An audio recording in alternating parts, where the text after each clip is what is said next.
ಹೇ ಶಾರದೆ ದಯ ಪಾಲಿಸು, ಈ ಬಾಳನು ಬೆಳಕಾಗಿಸು. ಹೇ ಶಾರದೆ ದಯ ಪಾಲಿಸು, ಈ ಬಾಳನು ಬೆಳಕಾಗಿಸು.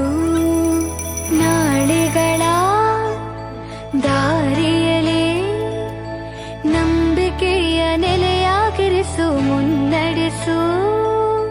ಕೈ ಹಿಡಿದು ನಾವಾಡೋ ಪದ ಪದದಲ್ಲೂ ಸಂಚರಿಸು.